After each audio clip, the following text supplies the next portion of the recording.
Oh, it's time to start. Good morning, everybody. Oh, man, is it so good to be here. I sit up in there in that little box on the wall, and I can't see this beautifulness, so I encourage all of you who are watching right now to come to the center on Sunday morning sometime. Thank you for being here. My name is Cynthia Luck-Carr, and I'm your practitioner today. How's my volume? You guys can hear me all right? Okay, great. All right, so let's do an invocation. We're going to begin with intentionally grounding into your space, feeling and sensing your connection to the divine.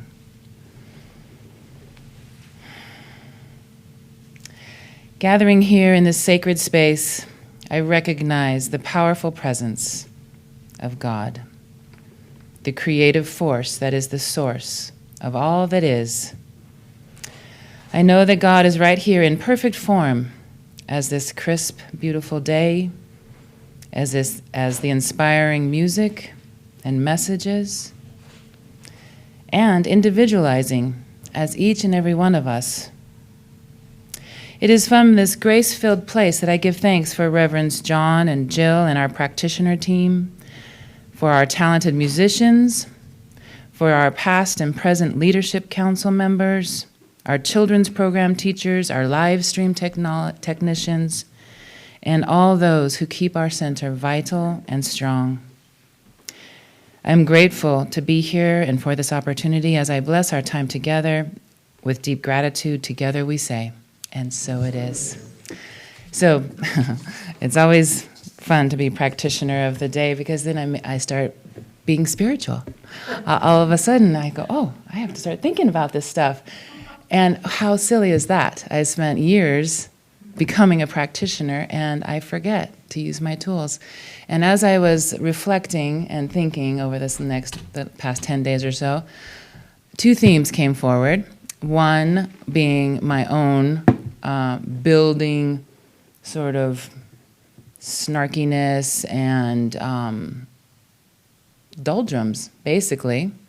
And I finally expressed that to somebody, and we got together as a team. Actually, it was a practitioner group, and I found I wasn't alone.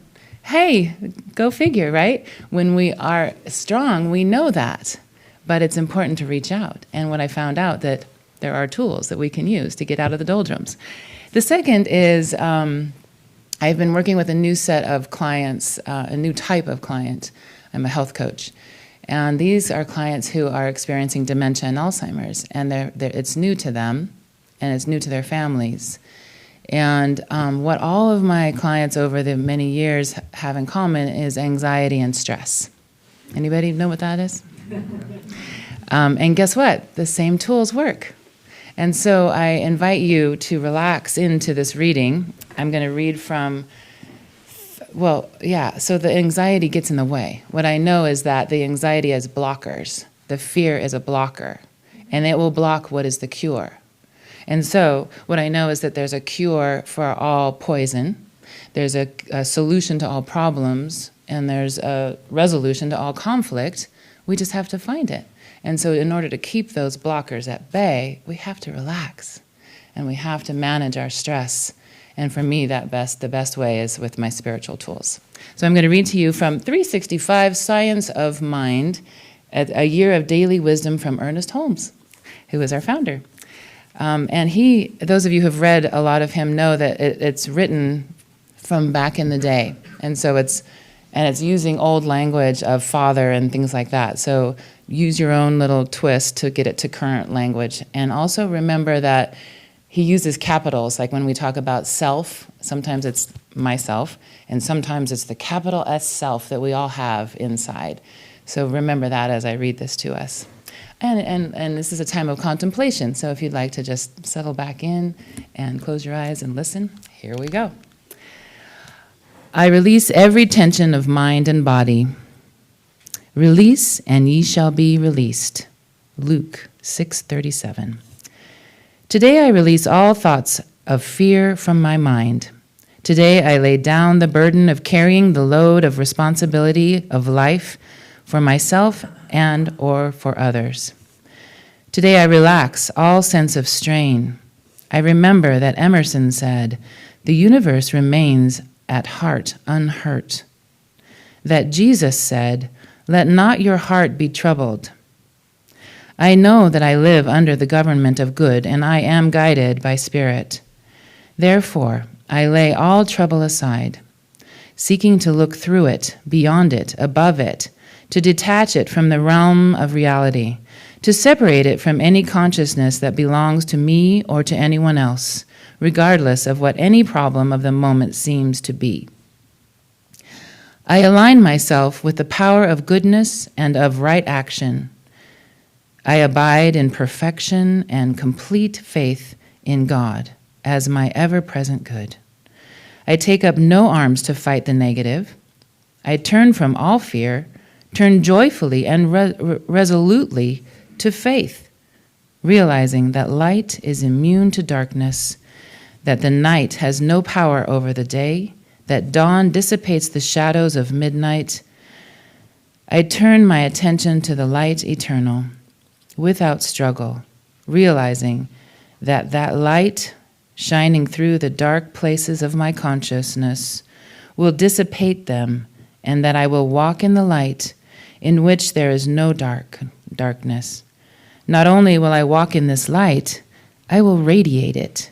I will impart it to others. I will remember the saying, quote, "Let your light so shine before men that they, seeing your good works, shall glorify your Father which art in heaven." I will remember that the Father which art in heaven is in that heaven that is within me. Take this in for a minute as we sit in silence.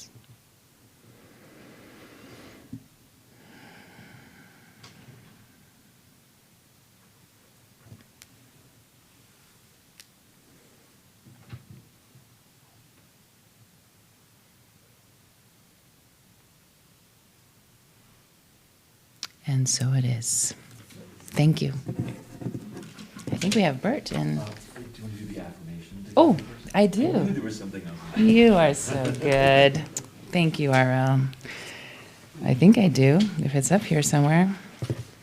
Yeah, I don't have it. Hold on one moment. Thank you.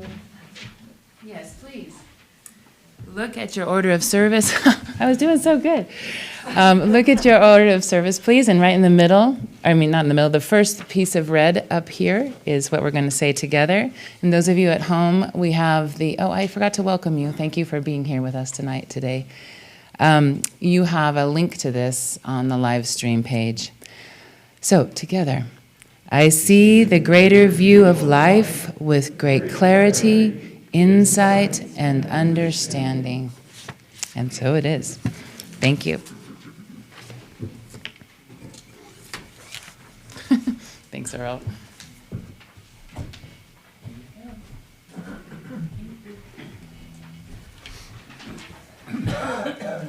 Good morning. Good morning. My name is Bert Hughes, and this is my wife, Carol. And I think hi out there. Most of you have seen me here from time to time because I've been treasurer several times over the years. And one of the ideas that's been floating around is let's pay off the mortgage. And several people, some of you sitting out here, some of you out there in space have actually talked with us about this from time to time. And we have members who have every year steadfastly paid off a little bit each year to help. And the mortgage is down to a level of $40,000 now, or will be at the end of the year, which is great. So, Carol and I have been around for probably about 17 years, 14 years, and we've watched this, and I, as treasurer, frankly, have talked with people about it over the years and been impressed with people's generosity and the way we're nibbling at it. And a couple of months ago, Carol and I said, you know what? We have the ability to do something about this, and let's see if we can set up a little matching program. And we'll put up half the money and we'll pay off the $40,000 that way. as each of you contribute. So we're putting up $20,000, and we're looking for you guys to put up $20,000, whether you put up $500 or $3 or $5,000 or $10 or whatever. And we just said, hey, we can do this. It's time. And we just love this place, and I've talked enough. Yes, okay. And I just wanted to add what we wrote in the letter that went out to members of the congregation, that this place nourishes our souls, brings us joy and connection with wonderful people, many of you who are sitting here, and inspires us to grow spiritually. And what a better thing to donate some money to. So please, we would be thrilled if people here, some have already done it, out there would match our grant, and we would end the mortgage in the new year. So thank you.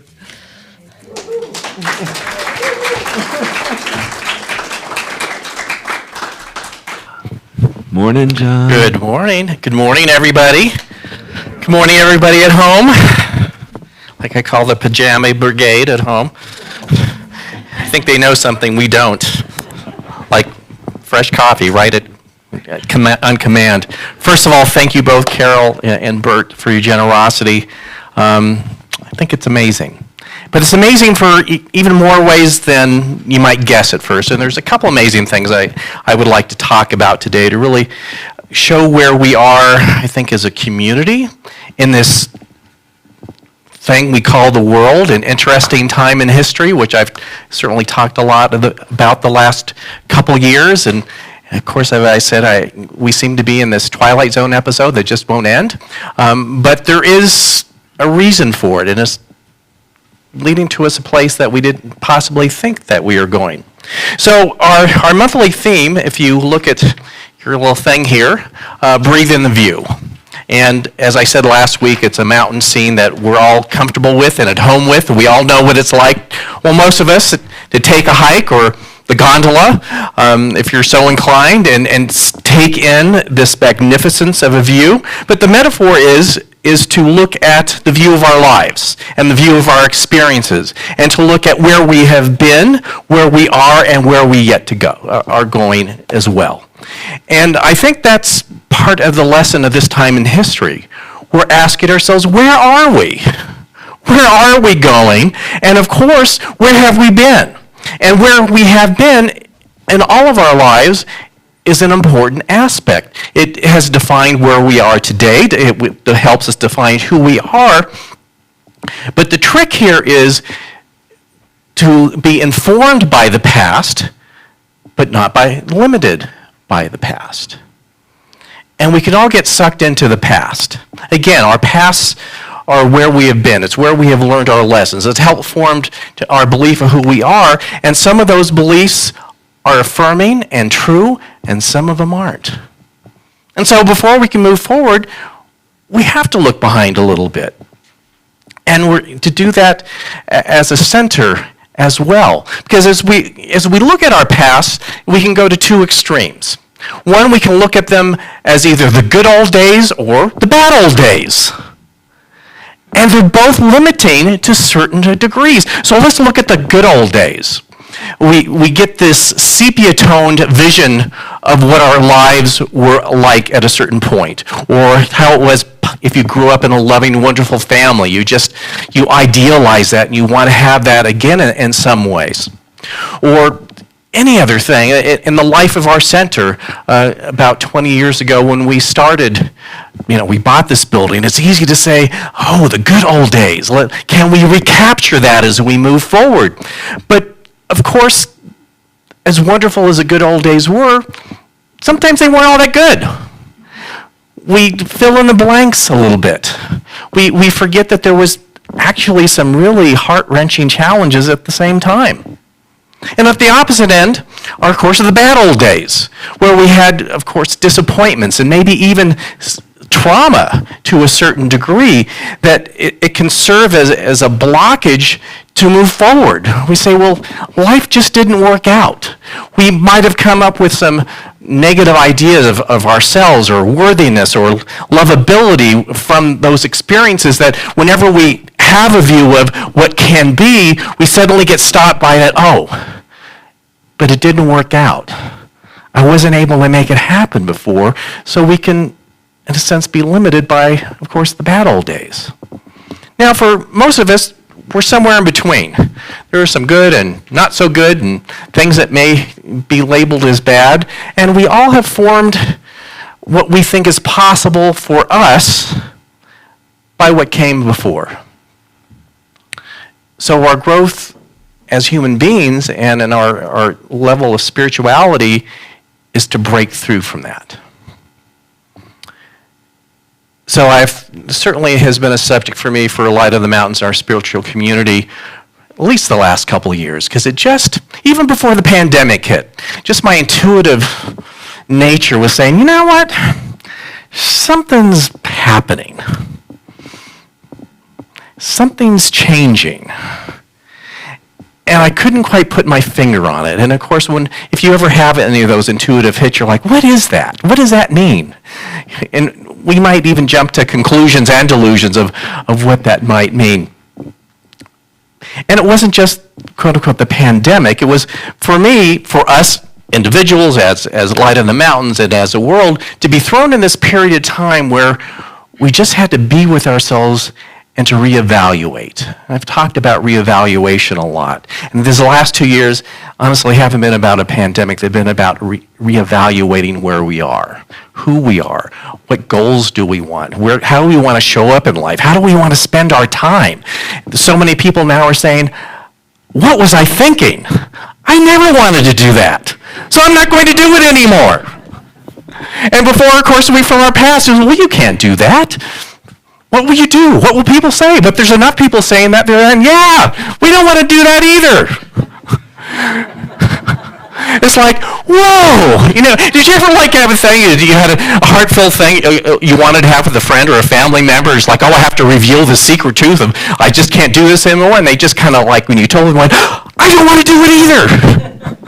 That's the big, the secret we're all holding. We don't want to do it. We don't want to do it anymore, but we want to do it differently. So my intuitive self was just saying, not only for us as individuals, but as a spiritual community, we were at a time of turning the page. And turning the page, it's an exciting thing and it's a scary thing. But the first thing to recognize when you turn the page in your life, in a job, or as a spiritual community, there is a certain amount of recognition that we are saying goodbye to something. A certain way of being, a certain way of things are unfolding to make room for something else. And I think the discomfort, or even sometimes the tendency to not admit that you are turning a page, we hold back from that because it does mean a form of goodbye. But again, that can be a good thing. So as we are moving, we are turning a page here in a way. And it doesn't mean suddenly everybody's different, the building's different, and it just means, but it's energetically not 20 years ago for those who were here. I mean, just think about it. So it just makes such sense that Bert and Carol were moved to help say goodbye by saying goodbye to our mortgage. So let me share a couple stories with you that some of you know that have been here, and some that are newer, you don't know. And they're good stories. They're the good old days stories. So I came in here, April of 2002, which shockingly means I'm almost been here for 20 years, and it's a good thing I haven't aged or anything, or none of you have aged. And of course, we've had children that have grown up, a couple batches of children over the 20 years, and at first coming here, and they were at RL's feet, and suddenly they're not only past college, they're in big careers. It's like, oh, how did that happen? Good thing we didn't age. It only happened to the kids. But anyways, there was a turning of the page moment right before I came here. And as often happens with some turning of the page moments, there were releases, letting go, saying goodbyes, and even the thing was, at the time, are we done yet? There there's a lot of challenges here. Does this mean that we've done our work? And in this page-turning moment, the people that were members here, and there's some here today that were there, said, no, we're not done yet. And of course, the thing is then, as we look ahead, what does that mean? And the group that was here set a vision and a plan that from the outside looked like one of two things. It looked like an amazingly visionary road, or it looked like they had lost their mind because it was pretty big. So they decided to do two things. They decided to hire after 15 years of being a spiritual community, of hiring their first full-time minister, which turned out to be me. So all this happened pre-me. And then they said, well, let's just even think bigger. Let's buy property. And you're seeing it right now. And after years of leasing spaces and even occasionally doing what we call church in a box, meaning you have a place that you can set up on Sunday mornings, and you take the stuff out of the box, and after service, you put it back in the box. And I think Bob has told his story many times that he knew that they were onto something as a spiritual community when we moved from a one-box community to a three-box community.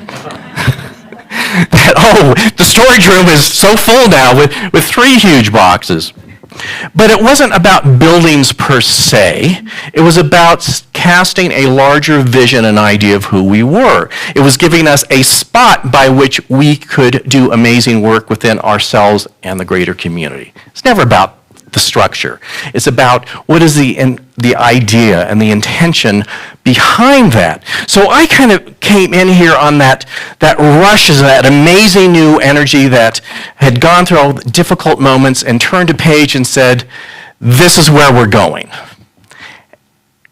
And it's an amazing moment to just have that burst of energy of this is where we're going. And not being completely sure where that was leading to. Of course, it was great getting this building, but I can also tell you that how interesting or scary it was as that day when I was sitting with the treasurer at that time and we opened our mail from our mortgage carrier and the balance said $319,000. I went, oh, gee, yes, let's have faith about this. And that was pretty big. And think of 2002 real estate dollars, not 2022 real estate dollars. And of course, there is that whole thing, did we bite off more than we can chew kind of thing. Like what would happen if people stopped showing up and all the fears that we have, right? And so as we are turning a page, it just seems so perfect that we can just say, let's turn the page on that financial aspect too. And of course, that program is speaking really to people, especially who were there at that time. People who made initial donations to buy the building can now make a little bit more of a donation to retire that. So it's kind of a way of truly and wonderfully releasing the last chapter. But here we are, what's next? So when you recognize that you're at a page turning point in your life, what do you do? How do you invite something in? It's so easy to I love our stories from 20 years ago because I know how it turned out. But you don't know how scary it was looking at that invoice at $319,000. I mean, it's like, whoo, they're not going to be able to pay me here for much longer. They're going back to part-time minister or something, or a virtual minister. Of course, it didn't even exist at that time. So when you're in it, it doesn't seem like quite the sure thing. You know what? When you look in the rearview mirror, you can kind of see how it went from one thing and the other and how it almost didn't work out and then it did.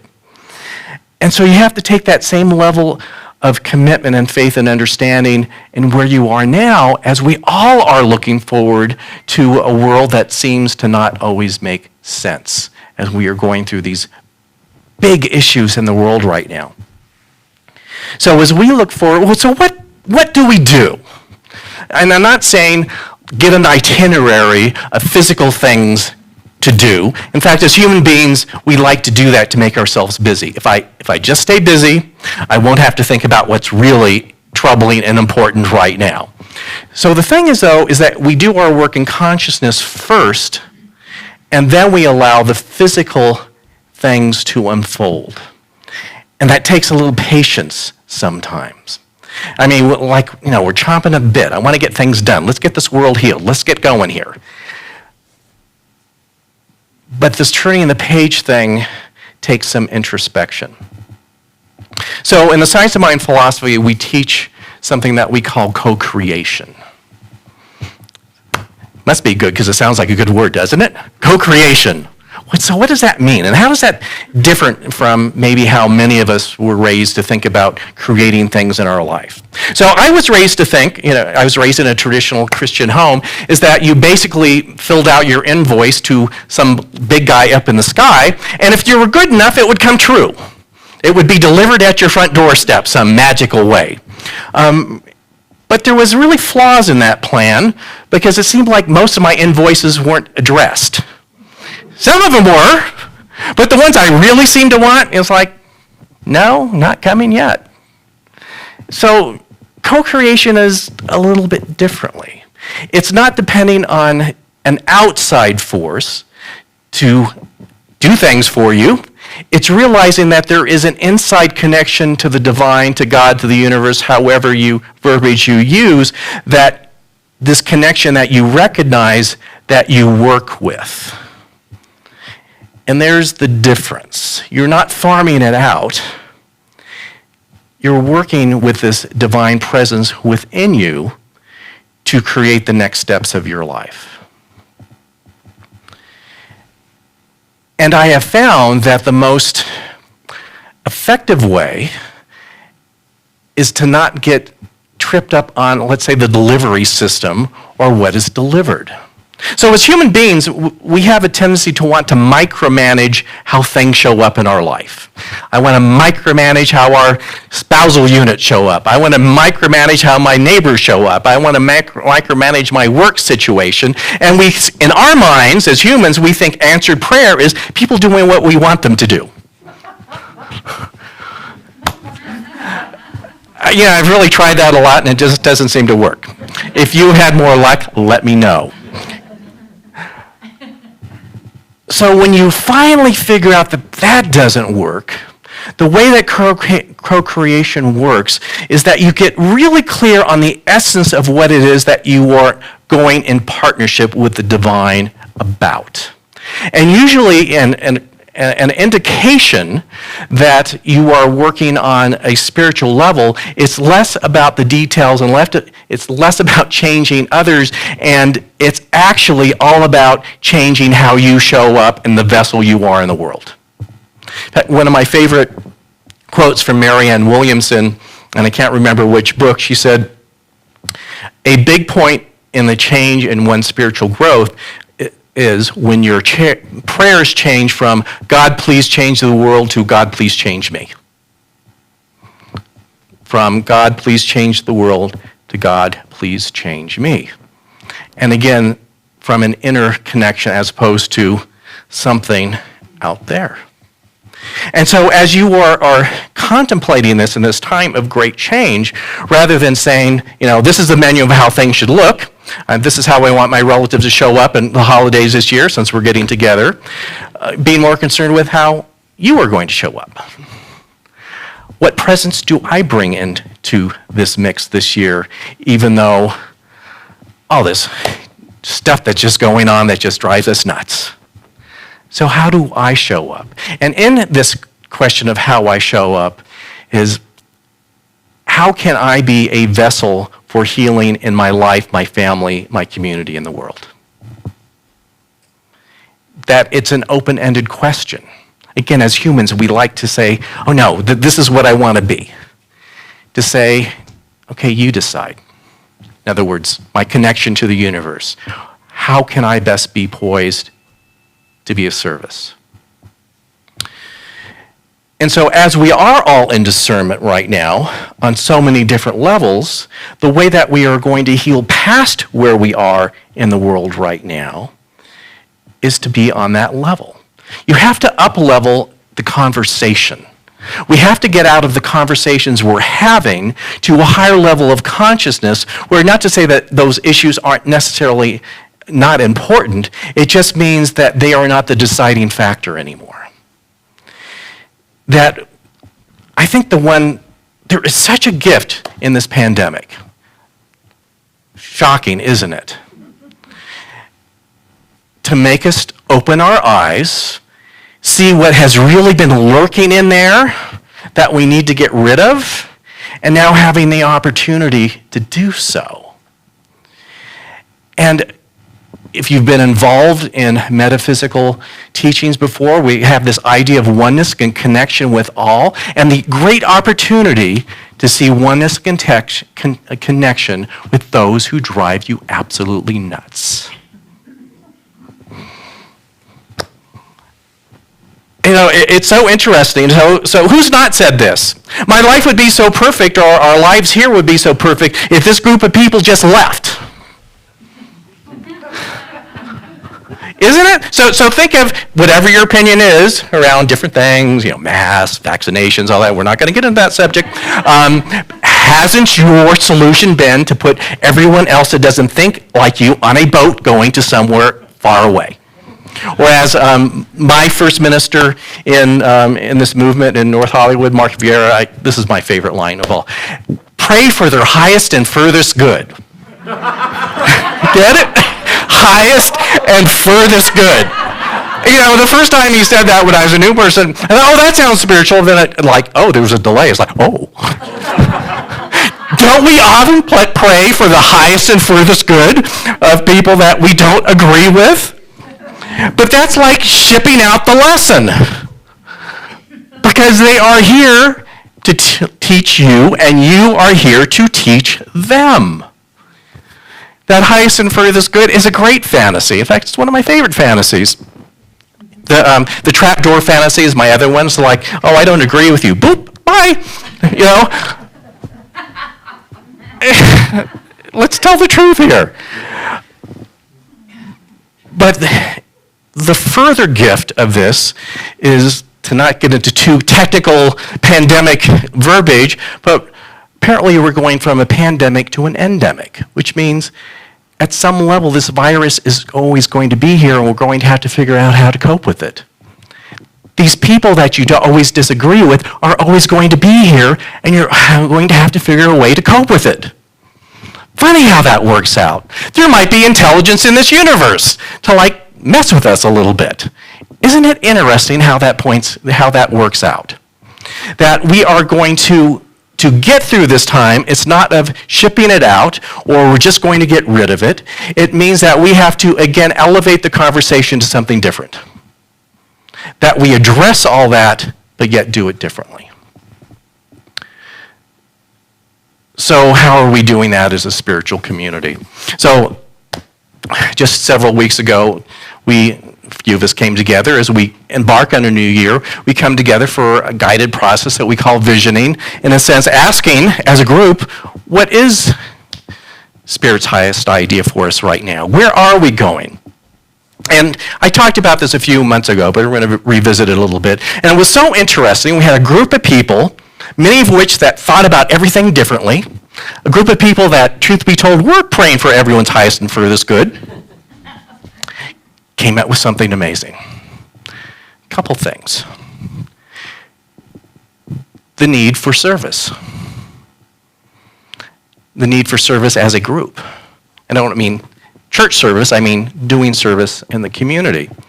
And the need, desire, and longing to physically be together in different ways, which after a year and a half apart, it seemed like a normal thing. And haven't we all have that desire to be together? Haven't you even recently, you may have, you ran into someone you haven't seen in a while, that regardless of what's going, you kind of threw yourself each other at a hug. It's like, oh my God, where have you been? I mean, we're craving that. But the only way that this can happen is to elevate the conversation. You can't say, oh, I so long to be with you, but can you answer these questions about your opinion about the pandemic first? And once I process your application, we'll talk about how we can continue this relationship. We all do this on some level. Don't try to tell me you don't. We all do it. Just like, oh, do they, or have they? You know. Y'all do it. I do it. One thing so you start putting out the idea, and then the ways that it can come into physical form begin to bubble up a little bit. And so an idea, and I've talked about this a little bit, and it's kind of we've become a couple more steps now, this idea of service, of doing service again with the refugee center in Twin Falls. Well, about 5 years ago, we did a coat drive, and it was great. And there's something about that feels very satisfying. But yet, it's a low commitment. I want to support the refugees. I'll drop off my coat. I'm done. I mean, isn't that simple? And it is good, and they need it. And often the refugees were coming from places that they don't know about coats. They didn't know about snow. And here they are in Idaho. It was like, you sure you wanted to come, after all that? But we just thought, we need to do something, and something about that. And it's funny, when you're chewing on it, it feels uncomfortable, and it's like, what do we do? And are we considering commitments that are too big? And so a few weeks ago, I was talking to someone at the refugee center and just saying, well, what do you need? Because sometimes we have an idea of what we'd like to give, and they don't need it. So what do you need? And we went over some things, but he said, and watch out when someone starts with that, Some faith communities just adopt a family. And at that moment, I felt both excited and frightened at the same time. What does that mean? What does it mean to adopt? Is it a lifelong relationship here? So when we know a family's coming in, we set up housing for them, usually on a rental sort of thing. And when a faith community adopts them, they've got a certain amount of time to furnish and completely supply their new home. And I thought, well, that sounds pretty big, because it is. And they said, well, we don't have anyone scheduled to come in that's not taken yet, but just chew on that a little bit. And it sounds both exciting and scary at the same time. So we formed a little team that we've come together a couple times to just talk about this. What kind of level of commitment can we give? And if we are on this page-turning moment, could we do something now that releases as much energy to the future as buying this building did 20 years ago? And that's usually what page turns do. It's like you need to fill the gas tank a little bit more. So this week, someone from the Refugee Center called Christine, who is on our little group, little team. She says, guess what? We have a family. And of course, Christine got that, but I can imagine if I took that call, I'm not a parent, but I can imagine if I was an aspiring parent to adopt, that there would be equal measures of joy and panic. They're like, oh, I wanted a child. Oh, I got one. And so it's Christine, well, let me get back to you really quick. Let me check with the other. And we decided we're going to do it. And at the end, Christine will get up and she's got a little bit to tell us. There's specific lists of things and how this works. And you just can't unload stuff. It's just no, we have a list. But it's just interesting how this is unfolding already. Here's one of the things I'm most excited about. So we have a small group of teens here. Not big, just a handful. But one of our teens, Christine's daughter, is at the Sage School, and they're fired up to help. So this is what they're going to do, and I want to help them too. No, I have to let them do it. Maybe I can sit in my car and watch them because I'm so excited about this. Okay, good. So we're working out, was it with Albertsons or Atkinson's? Atkinson. So there'll be dates where the kids can be out there and hand out shopping lists to say, we're supporting the refugees. Would you go in and buy shampoo and conditioner? Would you go in and buy, Clorox and detergent? Will you go in and buy a mop? And just here's the shopping list. That is so exciting to me. It's it's not like dropping off a coat. It's like really getting involved on a deeper level. And here's even more what it speaks to me. So over the last few years in our outreach and the written material that we send, you'll notice that we have a little tagline that says, welcome home. And that's more of a metaphor. If you find this to be a spiritual home for you after looking, welcome home. But guess what? That's no longer metaphorical. We could put a sign up at these person's home and say, "Welcome home, we made it for you." So I want to point something out to you. You might be a little excited about this, or is this much as excited as I am? Not once did you think of praying for anyone's highest and furthest good during that time. Not once did you think, but will they be wearing a mask? Are they vaccinated? We were caught up in a higher conversation. That those things that are important, somehow we have a way of gracefully working through them because we are in a different conversation. And so as we turn the page right now into this next era that we're going into, I'm interested in working with people on a higher conversation. Yes, we have to deal with all those other things, but those other things aren't defining our life. They're just the annoyances of being alive today. We can't allow them to define who we are. We can't allow those issues to define who we will spend time with. We can't allow those issues to define who is a good person or who is a bad person. That we are here, in a sense, to make the world a better place, and right now we have a small project that we can help do that. Where does that lead from here? I don't know. Does it mean that we'll do a series of families? I don't know. Will it mean maybe we'll just start collecting shampoo at the market every week? I don't know. Like I said, it was just like when we looked at, the mortgage thing for $319,000. I said, I don't know how we're going to pay this, but we're on a new thing here, and I think it's going to work. And so this is just page 1 of a new chapter. Like I said, it's so easy to look behind and look at the sepia tone thing of how it worked out here, but boy, there was just some heart-wrenching issues at that time that I wasn't sure we were going to make it through. If you don't believe me, ask Bob and Barbara. They were here. But we did because we had this higher idea of a different conversation. And that's what I am excited right now, that there is a different conversation and a renewed direction of who we are. And yes, this other stuff that is so annoying, that's not going away, we're just going to deal with it. It doesn't define us.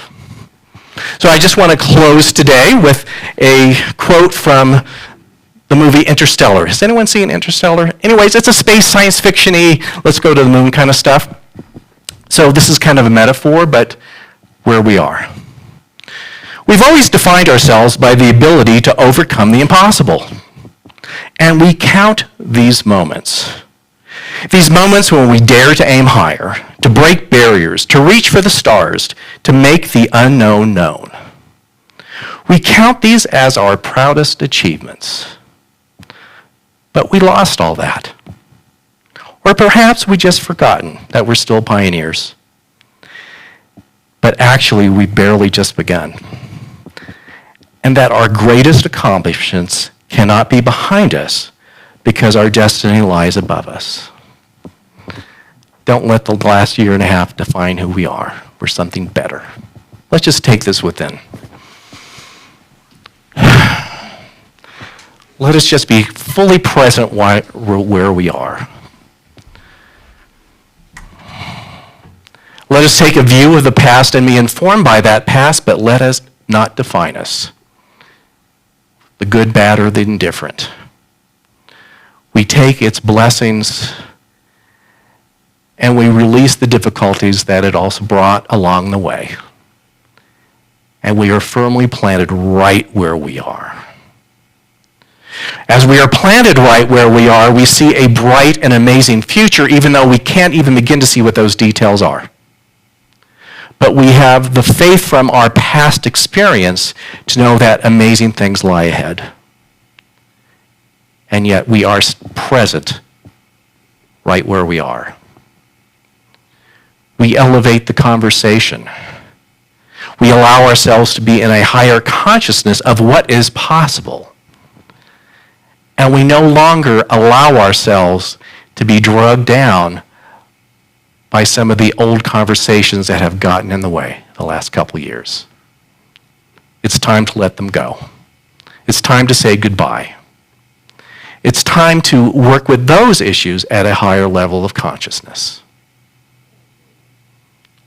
We can never get rid of anything. We can only embrace it and make it part of us. And that's what we choose to do. And so we start anew. We start in this moment, we start in this place, and we say yes. And in this yes, we give thanks. We give thanks because in consciousness, this is already done and it is already so. We don't have to wait for anything. It is here right now. And in this gratitude, we simply let it go. We release our attachment to it. We release our attachment of how it has to show up. We release our attachment to how other people have to show up, and we just let Spirit take the lead. And we let it go. And so it is.